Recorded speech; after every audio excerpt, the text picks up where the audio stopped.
Hi, my name is Donnie. Um, Here to talk about Electric Wheels 36 mobility scooter. Quick review. Okay, so for starters, we'll just do a quick walk around here. You have the headlights. Down below are the turn signals with the amber lights, both sides. Front fairing, got inlets to cool off the battery. Moving along here, you got folding armrest, up and down, both sides.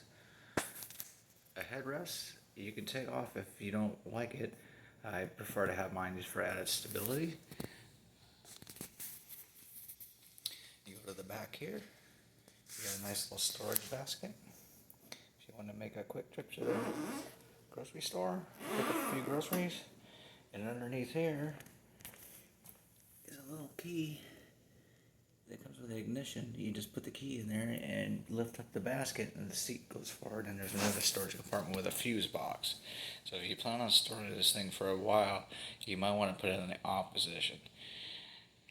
And if you plan on charging it, you want to make sure that fuse is on the on position. Okay, so back here, you got your tail lights, and you got wheelie bars.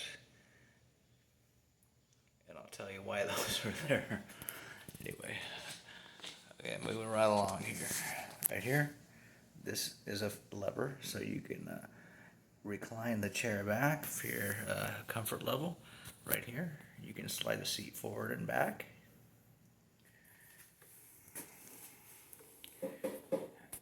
Over here are the mirrors, which doesn't come fully assembled. You have to put those on yourself. It's the only thing that you have to put on, which was kind of confusing because I couldn't get them on straight with the hardware they gave me.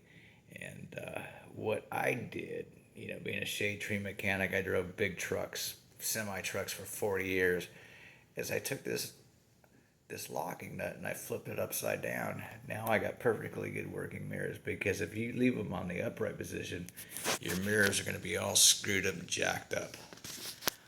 Okay.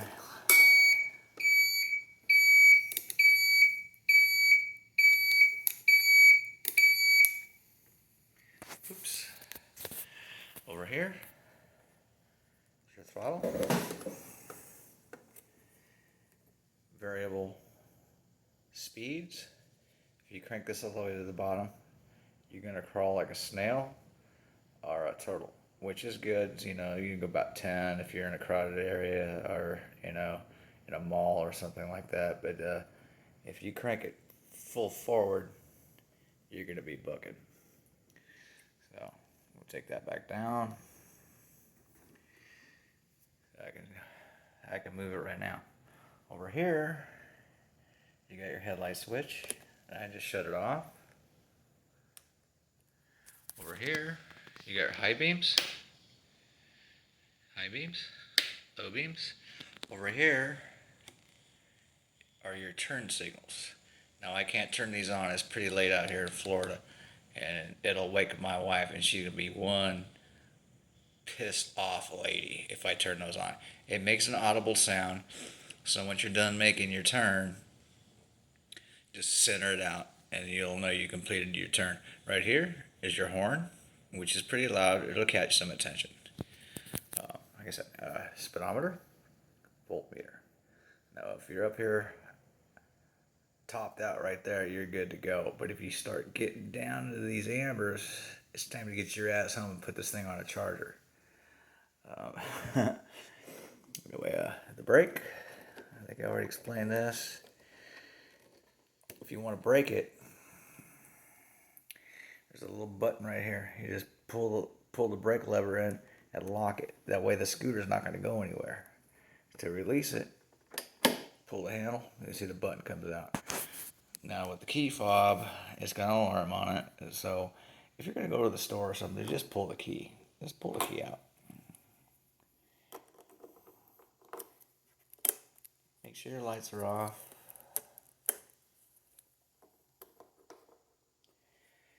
And once you hit the alarm, and somebody tries to take your scooter, the ABS brakes will go on. They're not going nowhere with it. This thing weighs 225 pounds with the batteries in it, so it's not going nowhere. So, in a nutshell, this thing is just it's fun to ride. Like I said, those wheelie bars in the back. This thing will pop a wheelie. This front end will come off the ground. If you punch it, or if you power brake it like we did when we were little kids, it will come off the ground. If you're a heavy person, you probably don't have to just scoot the seat forward. But the front end is pretty light, and it will come off the ground and do a wheelie. I mean, you, this thing is not made to be Evil Knievel. It's not, an off-road buggy. It's not made to be jumped. You tear this thing up, you're looking at a lot of money to repair it. With the shocks and the suspension, the transmission, and everything. So, if you take care of it, it'll take care of you.